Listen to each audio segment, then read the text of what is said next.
And for the next sort of half an hour or so, 45 minutes, I'm going to be talking to the industry legend Gary Penn, whose career has taken me everywhere from Commodore 64 magazines to GTA and his new AI coding game, Autonauts. Yes. So, should we start with a brief introduction of kind of your life in like 15 seconds. Snapshot of my 30, snapshot. I've just read 35 years is an enormous amount of time. And you can tell you've been in the industry for a long time because everyone you meet at any event is half your age easily and prettier. I was 18. I entered a competition to win Britain's Best Gamer. I came third. But it was Chris Anderson of now TED fame and Future Publishing.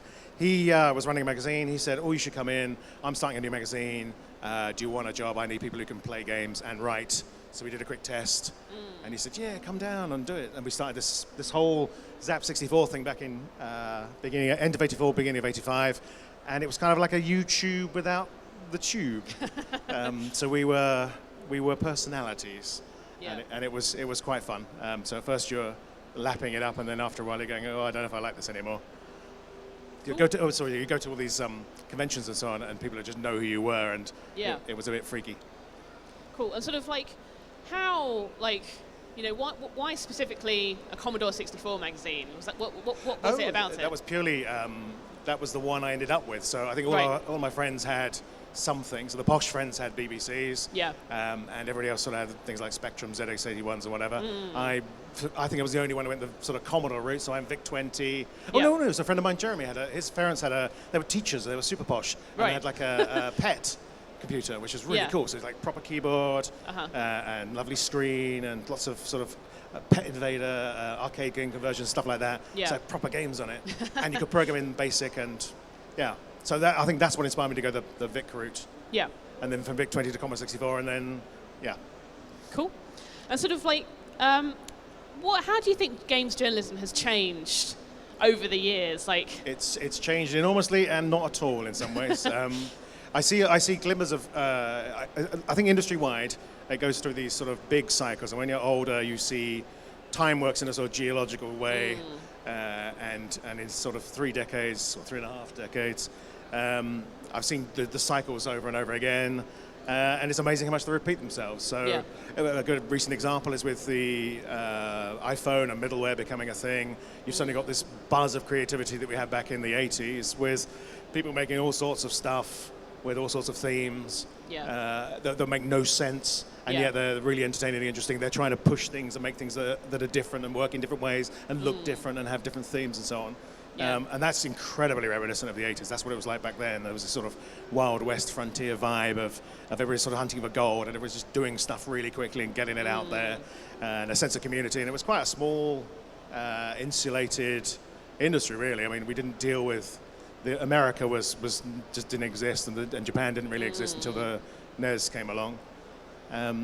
But as a sort of UK and European family, it was really rather cozy and incredibly similar to how it is now. I think there's more money now, an insane amount more money now. There are more people playing than ever before. So the one thing I think I've learned with Autonauts and the reviews that's emphasized for me how much it's changed is I went from where the reviewers were all boring old white men who had no real interest in games, but they reviewed them when I was a kid. To us, which is a bunch of arrogant little kids, just writing your feelings down on paper effectively, and running away with the charisma. To now, where you've got these Twitch streamers doing stuff live, and they've never interested me that much. In that I'm not particularly fussed about watching other people play games, but in terms of a sort of honest assessment of how someone feels about a game, it's quite phenomenal to see. So I've been seeing reviews of Autonauts, for example, where there's some really good reviews, but I don't believe them. Right. And I don't believe them in the same way because we've been watching Twitchers over the last sort of couple of weeks because they've had early access codes. They've been playing, we've been watching, we've been looking at what they're doing and fixing anything that they've thrown up and gone, we need to fix that. And you can see these people putting all this love, effort into these things. Oh, sorry. That's Michael, he's going to...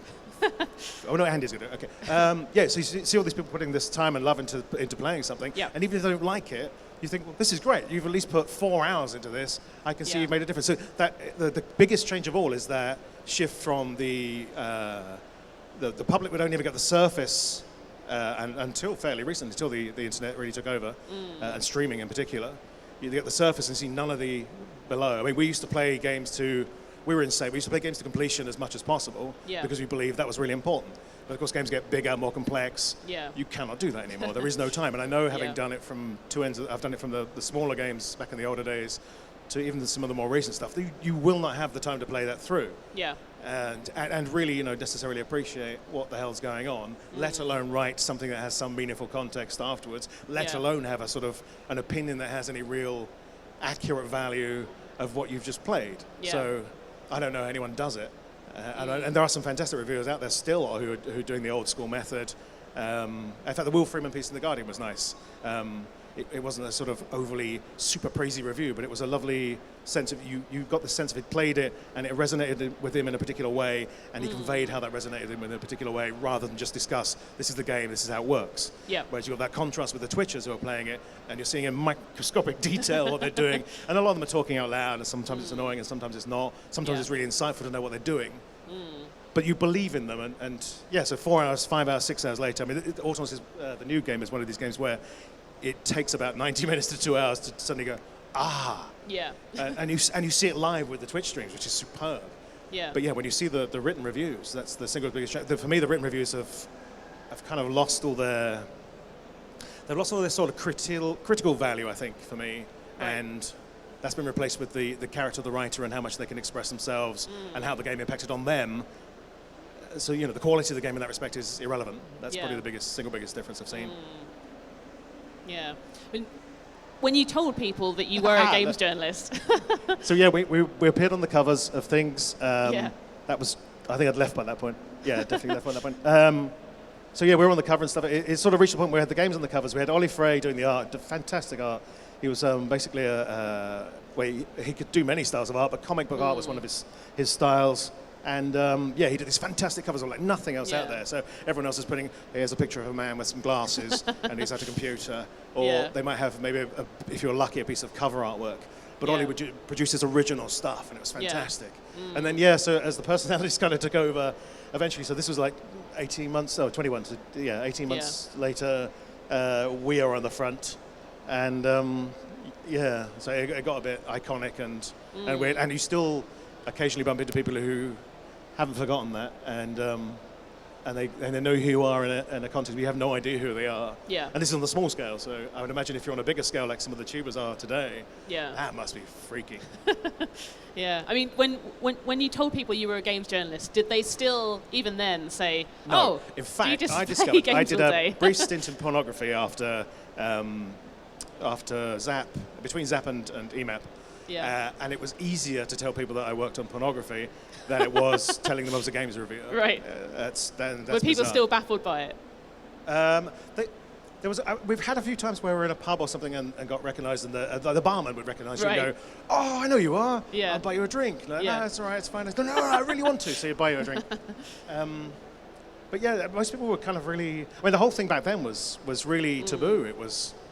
Yeah. I mean, it's a kind of strong word to say, but it was. No one wanted to admit they were playing games. They would sooner admit they were. Look at my vast collection of pornography compared to, look at all my lovely video games I'm playing. It's like, am I going to hide them behind the pornography so no one can see that I'm playing all these video games? It really was like that. It was a bizarre time in that respect. You felt like you had this niche hobby. It very much felt like an underground thing. Yeah. And you just knew lots of other nerds who had shared the interest. And it really felt like you were kind of like, we're going to pop around to your house and maybe play a bit of Manic Miner. Yeah. Okay, cool.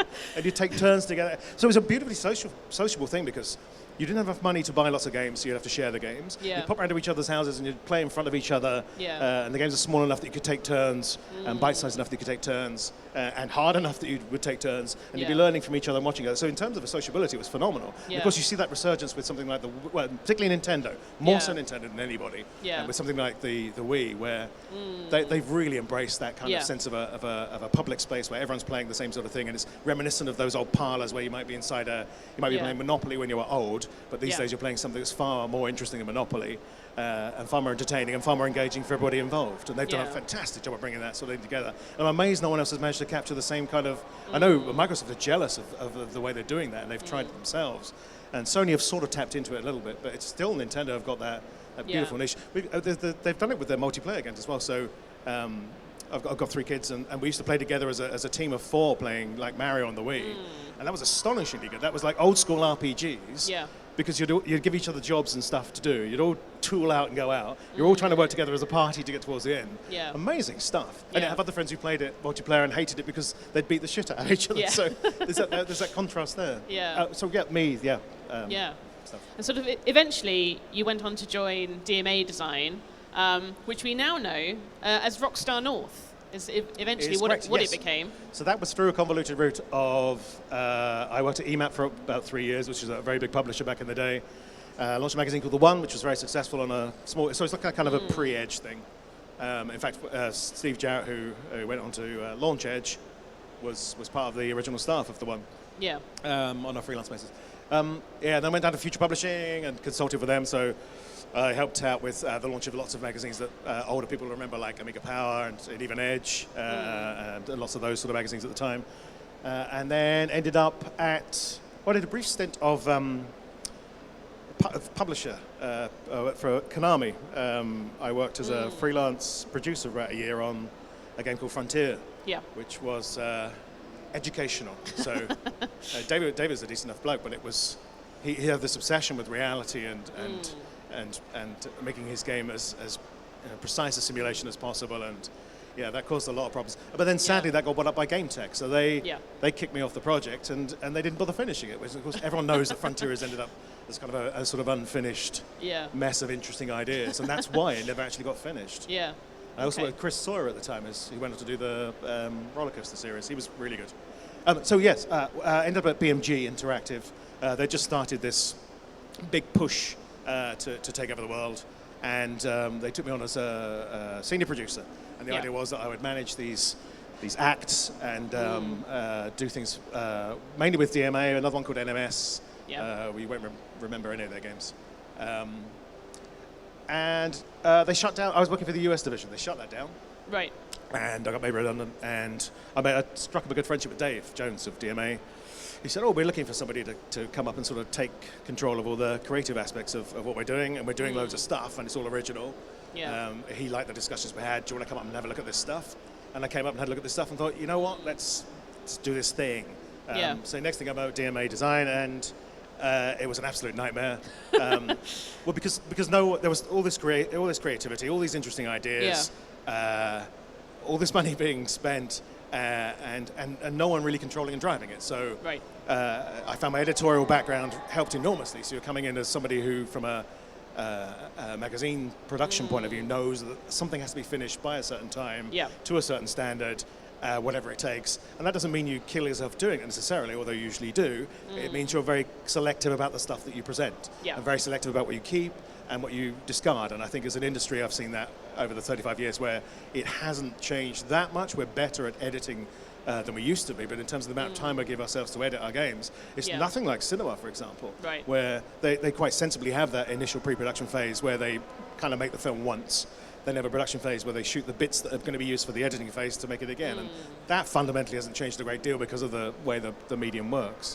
And there's no reason why we couldn't do that in the game sense. But it's also, it means a matter of taking control of what you're doing so that you reduce it to a manageable enough amount that you can get it done as a whole. But we're seeing more of this with early access now. We're seeing more of this with a lot of the games that are coming out earlier, where they are in that kind of form where they're kind of finished, but not necessarily fully flourished, as it were. And then they get adapted. So even Minecraft is a great case in point where that just sort of comes out and it's like it's like a level editor and no one really cares, but somehow loads of people suddenly care, and before you know it, it's wow.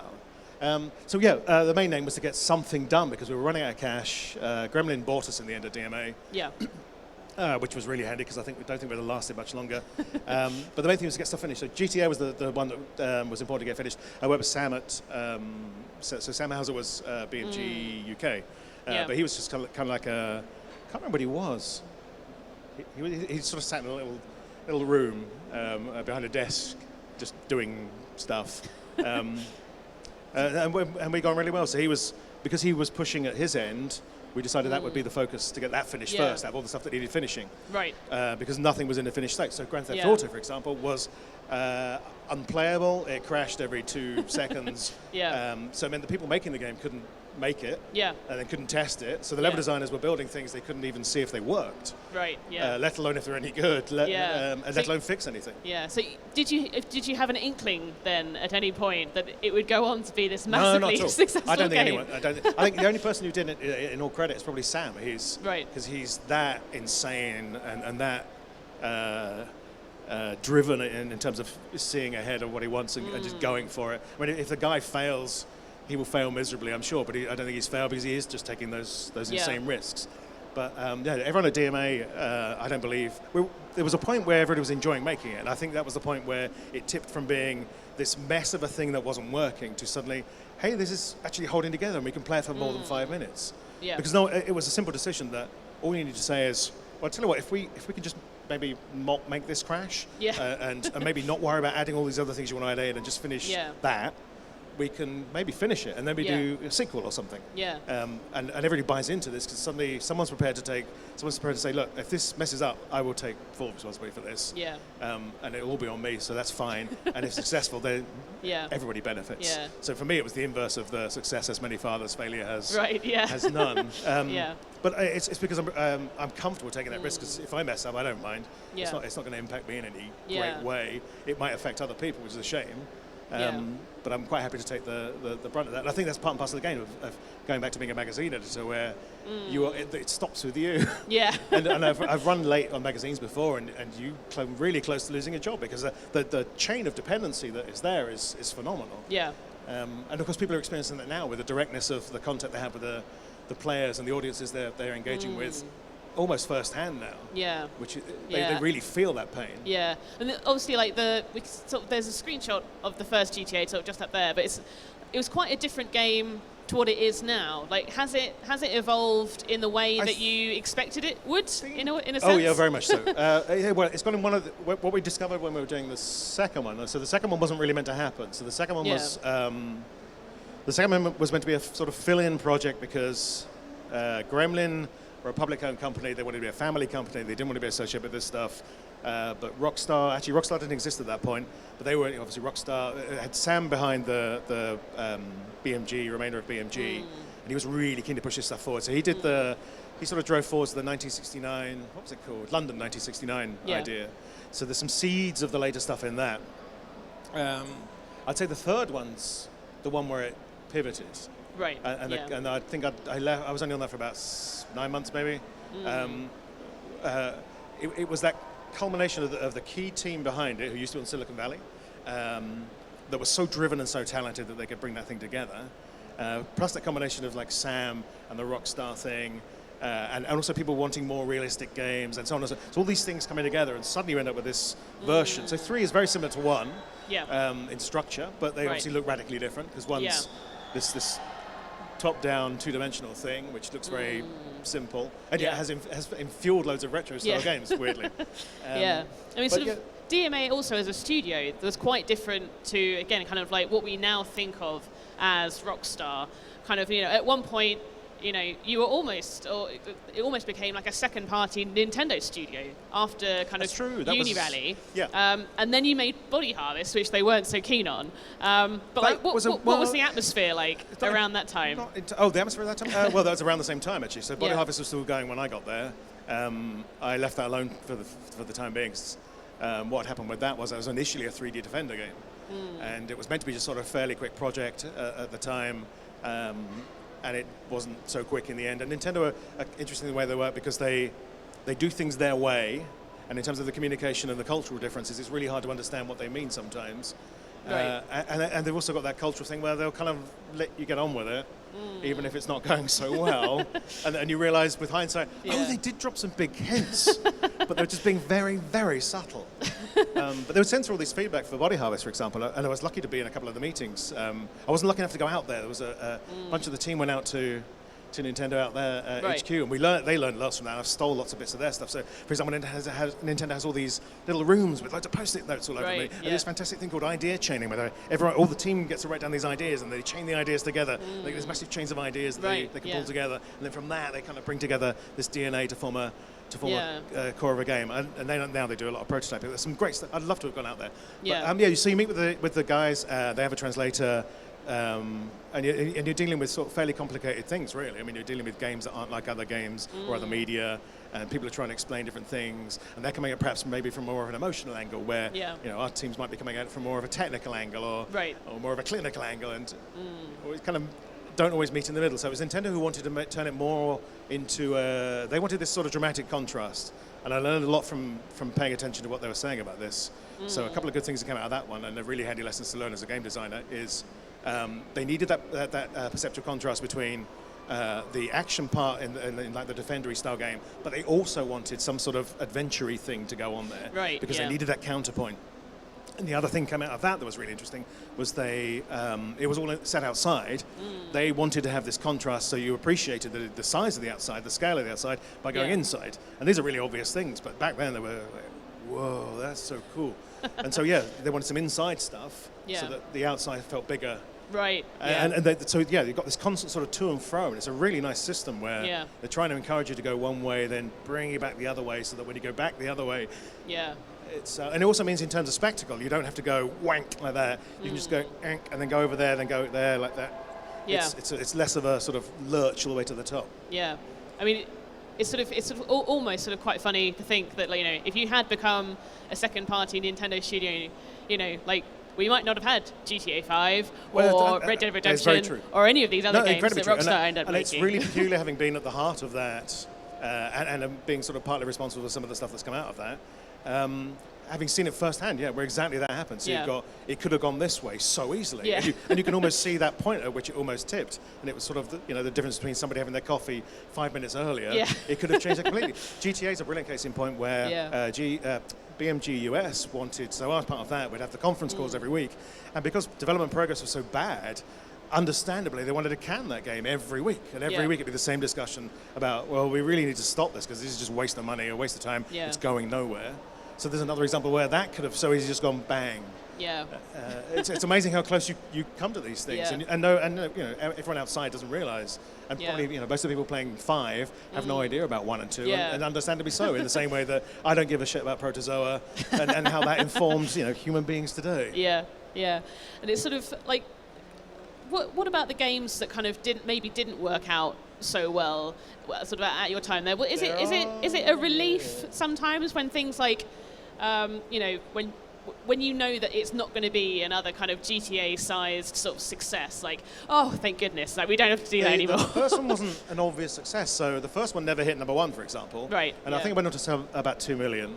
But it did it sort of slowly but surely, and every week we'd see it in the top 10, and it was, we always joked it was like Bat Out of Hell, because that was always in the charts. Yeah. But it never seemed to sell that much, but at the same time, it was clearly selling nicely consistently. Yeah. So GTA was, I think, was top 10 for 18 months, 2 years maybe, or something ridiculous like that. Yeah. But never really made it obviously big. Right, yeah. So I don't think we really appreciated how big it was. I think it would have been Rockstar and doing GTA 2 that would have pushed that forward. So we had the other games like Tactics. So a lot of the stuff DMA were doing at the time were all what we call open world or sandbox. And nobody else was doing that kind of stuff at that time. And doing it at all with something as obvious as a real world situation with a city, which is easy to relate to as both a developer and a player, is one thing, and that's hard enough because no one else has set a template for you or model for you to follow. Doing it with something like Silicon Valley or Tactics, which are completely abstract, weird, bizarre games, is insanely difficult. So both of those we had to change. So Silicon Valley got made more linear and benefited enormously from it, I think. It turned into a much better game. It was much more fun. It meant the team, incredibly talented team, could actually focus on making the good stuff rather than worry about trying to corral all these. I mean, I've compared GTA and that sort of open world model to Nailing Kittens. Oh, I can't remember what it was. But there's this whole multi-metaphorical corralling of kittens that are it's insanely difficult to do. So anyone who ever makes one at all, well done. Anyone who ever makes a good one, wow. Yeah. And you can see why they're still on top, because they've had that slight head start where we got the first two, well, the second one, maybe not, but we got the first one right enough that there's enough of you can look at that DNA, as it were, and you can build stuff from it. You can actually grow suddenly this, hey, we've actually got Jurassic Park, but with GTA. So that GTA 1 is the mosquito in the amber. And 5 is like, I don't know, whatever the one was in the last film that was a mishmash of all of the dinosaurs. The giant mega T-Rex. But sort of in the grand scheme of things, though, probably your time at DMA probably feels like a kind of drop in the ocean to the amount of time that you spent at Denki, which is where you are now. Sort of what prompted you? What prompted you to kind of to make the move in a way? All right. So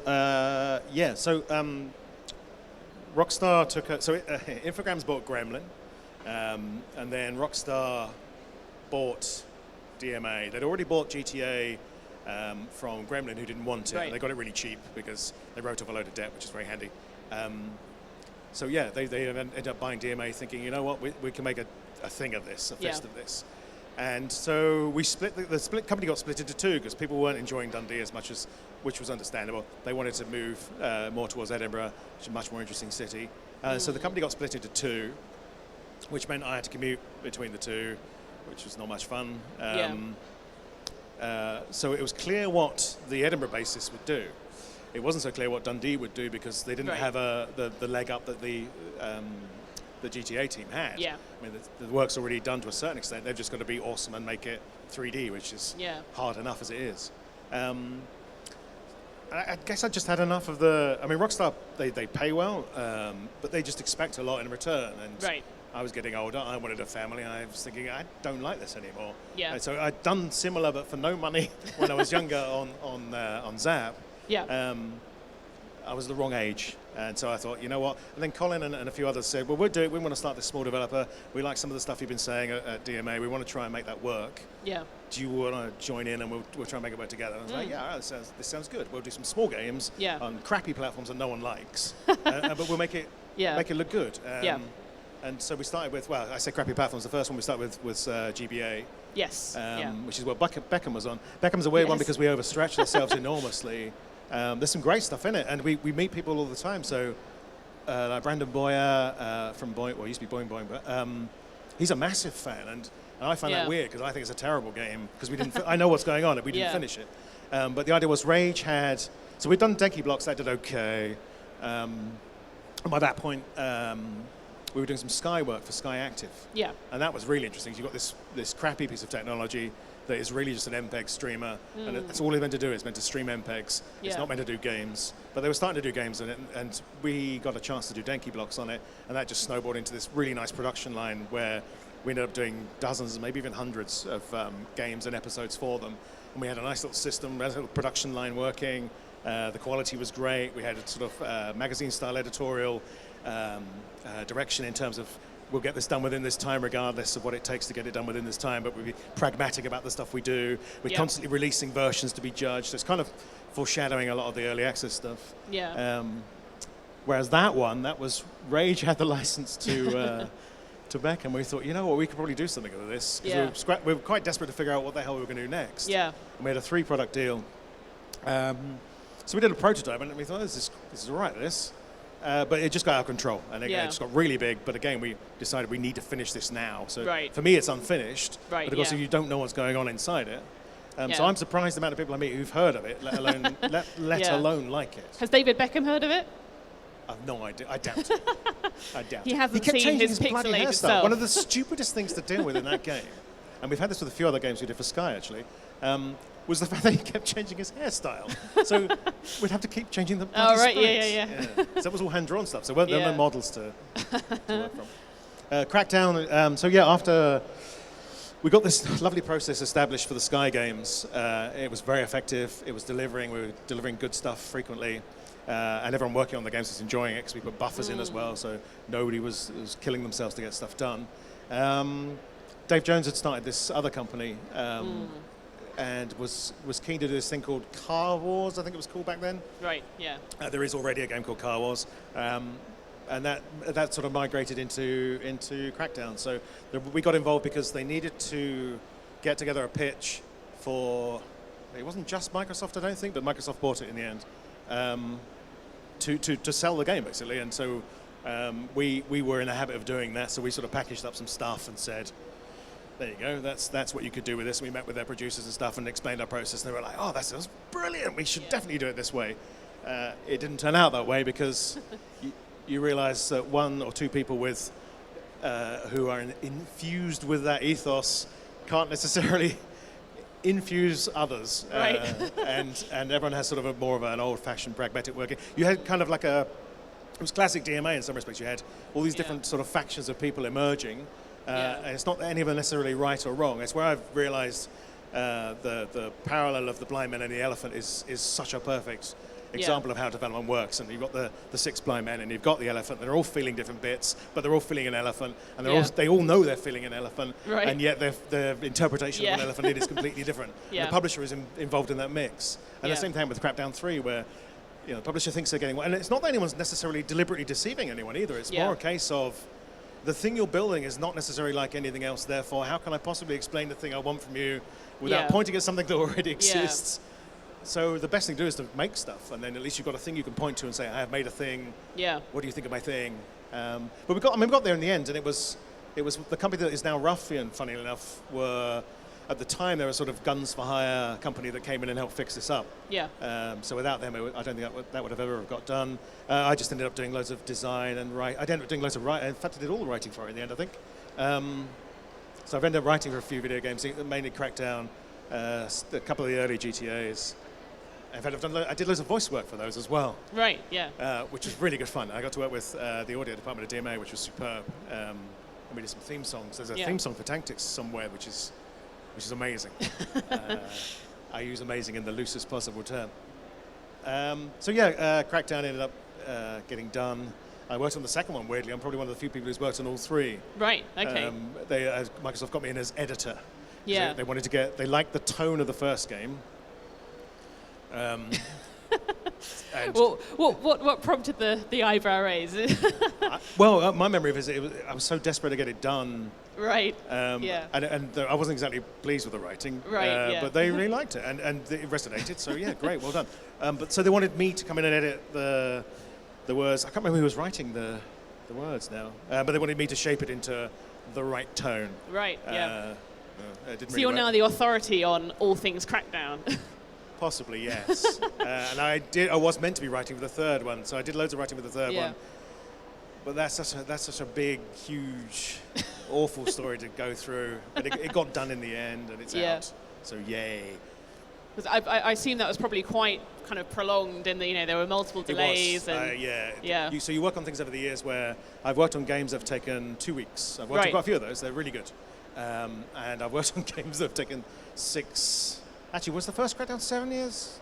I might have been on that for 7 years, actually. Because we did it before it became known. Crackdown 3 was 5 years. Space Station Silicon Valley. Oh, which one was... There was one at DMA that was going on for 5... Oh, Body Harvest. I wasn't massively involved in that, but that was like 5 years. I was on that for quite a few years, on and off. Yeah. Is Crackdown 3 probably the game that you've worked most or longest on? No, the first one would be that one. The first one, yeah, okay. That was beginning to end. I didn't. We bailed on Crackdown 3 because it was just too much work, and wasn't moving fast enough for us. Right. Yeah. So we decided we're too small for this. This is going to consume us in a bad way. Yeah. So we got making prototypes. So we did we did a really fun prototype of. For some reason, we got really obsessed with Overcooked, and we ended up producing lots of Overcooked style games. So we did a prototype for One in Space, which someone's subsequently done, weirdly. Yeah. My favorite one, which just ran out of steam, so we didn't take it forward, was the Surgeon one, which was really good fun. And so that was great, throwing organs around, and you had the defibrillators and stuff. So if you think Overcooked, a bit bloodier, and in a hospital, that was quite good. And then we did, Aaron did the prototype for Autonauts, which is superb. That's quite a key change from something like Crackdown. It is, yeah. Well, I think generally we, as a company, as teams, we prefer the smaller games. So, and we were doing those at a time So this was interesting where we were doing these at a time, we were doing these smaller games when they weren't smaller games, they were bigger games, and games were getting bigger and bigger and bigger, so towards the end of 1999, 2000, early 2000s when we formed, the games were getting bigger and we want to do smaller things again. And we hit this problem where nobody wanted small games at that time, so we kind of messed up the timing on that one. But of course, games went smaller again, weirdly. Yes. So you've got this lovely two threads now. You've got these big games coming along, and then you've got these lovely little games, be they mobile or indie, and then the mobile games are getting bigger, weirdly. Yeah, and it came out yesterday as well. Oh, Autonauts, yes. I know, and it feels really weird because Aaron, who's the other half of Denki now, he is a programmer. I do everything else. He went to work on his friend's farm and came back the next day and was really enthused by the way the farmer had all these systems working and they all fed into each other and he recycled this to get this and so on. And as a programmer, he's going, oh, this is really lovely. He's Australian. He does not talk like that. It's just all programmers talk like that. So yes, it's really interesting. I love the way all these systems fit together. It's fascinating. But he did this really amazing little prototype in two days where he had a little farming game and it had a little person, and I don't think they were robots at the time, but it had these little things you bossed around. You didn't boss them around, you just said, it was kind of like Settlers or any other sort of classic thing. But there was something about the style of it. So he had this sort of stock frame style going on, which he did out of necessity, and I really like that. And so I said, I want to work on this with you. This is really good. Yeah. And we weren't too sure what it was going to be at the time, so we've written it about 4 or 5 times now. I think we've remade it. But we did this brilliant thing at the beginning, which I'm really pleased we did, was we did this prototype, and we released it on itch, and then we sort of built up this community. So every week without fail, we updated it. We did this for 6 months, so we did weekly updates every week for 6 months. So of course, all the disciplines were built up during the Sky stuff, where we were doing all these dozens of games really quickly. It really fed into that brilliantly, so we could manage these updates on a regular basis. We got all the bug lists and the suggestion lists are all open to public, so they could feed into them. It was great. So you had the community feeding all this stuff in. You had a very clear plan about where you were going to go with it. So if nobody fed in anything, at least you knew where you were going to go. Yeah. And then, community feeding back into it was lovely. So every week we did this. Every week we updated. Every week we kind of threw more stuff in to see what people liked. Yeah. That's when we realized, oh, people actually quite like this. And then we could realize, oh, they actually quite like it because of these reasons. Yeah. And then we also discovered they don't like too much pressure was bad. That it's a pain in the ass. You've got all this trouble of building up this massive systems with automated robots doing all this stuff for you. And you go, oh, I feel really good now. Yeah. And then, a big flood wipes it all out. Ha ha. Yeah. and no one liked that. Yeah. We didn't actually do that. That was one of the, we were thinking about these things. Yeah. We did do the colonists being all naggy and moany, and which was horrible. So you were constantly had these colonists going, I'm hungry. I want food. I want shelter. I want the toilet, and so on. And then that was too annoying. So, and we had them dying as well, because that was vaguely amusing because they were so annoying. But that didn't work because no one liked the fact they'd gone to all this trouble to set these systems up, and then, oh great, my colonists are dead. This is brilliant. Yeah, cool. And sort of, I think we're coming up on our time now. Oh, but sorry, yes. As one final question, kind of, what are your plans now? Where do you think the kind of that you'll go next? In terms of the next game we do, I have no idea, because we want to see how well this does. We've built in a 6-month buffer where we sort of finished this, so it was a finished thing. Okay. We've given ourselves 6 months of updates to do stuff. We had to take loads of stuff out. Basically, we did too much stuff. Yeah. And then realized, oh my God, we're never going to finish this. Let's not finish that stuff, but we'll concentrate on what we've dubbed the agricultural revolution. So it's mainly sort of wood-based tech. Yeah. It takes you up to about the Middle Ages, maybe the Dark Ages. Okay. Just before Steam, actually. Yeah. No, it takes you to just before Steam. We've been a bit liberal with some of the tech, but by and large it goes through time. So we've set it up that we can do another 6 months of stuff after that. So the first major update in a quarter will be Steam technology, which is great. So you get trains, and your emphasis shifts from all the forestry and lumber stuff that you've had to build up here, and the stone mining shifts into the hard rock mining and metal mining and so on. And you get steam engines and train sets and stuff, which would be great. And coal mining, which is, of course, you get little coal mine things to set up. And so the tech changes. The emphasis shifts. You need all this coal, you need all this water to keep it going, instead of this lovely self-sustaining little thing. Yeah. But the colonists just kind of trying to keep alive. Their health suffers. So we've got a way of doing it so that it's not annoying and you don't get cross with them getting ill. It just sort of fits neatly into the way the game works. And then in the final update, which won't be the final update because I'm hoping it will keep going, because there's loads of stuff we can do with it, that will have, the colonists will have education and art. So you have to be teaching your bots to make books, Right. which would be great. So Yeah. you've got this whole paper chain going and printing press going, and then we've got this funny idea for how to fill the books with knowledge, and you feed them the knowledge in the books, and they'll consume that and get clever, so their brains will grow. Yeah. And then art, so they get a bit more cultured. So this is where we've got things like musical instruments, and the bots will do performances, and that's really funny.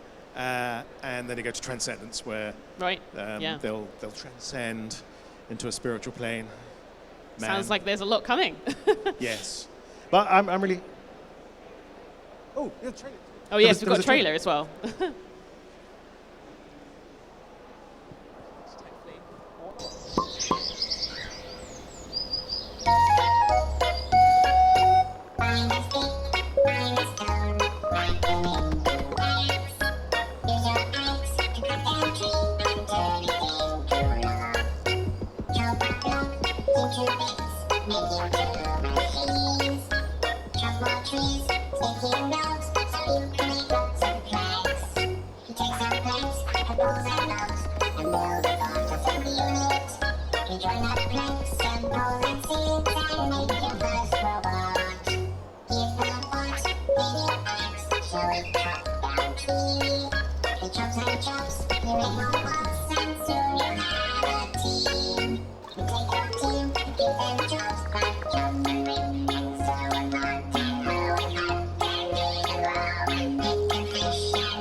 There we go. Surprisingly sinister message for such a cute-looking game. I think we've probably got time for maybe a couple of questions, if there are any from the audience. I think just while people are thinking, I have a backup question. I hear that you're quite a dab hand with felt. Yes. I felt all sorts of stuff. So if you're vaguely interested, Instagram, Gary Penn, there are lots of felts of video game characters from Mario naked reclining to the guy from Inside climbing up some stuff, which looks rather groovy, to recently Goose from Untitled Goose Game. So there's a felt goose in your office somewhere. Yeah, that one's doing quite well. Oh, I did a little felt of the character from the game as well. Most of the felts, in fact, are on display, all the game-related ones anyway. So I've done some like cute little mice and stuff. There's a lovely little white mouse that looks like it's holding your hand. It's very sweet.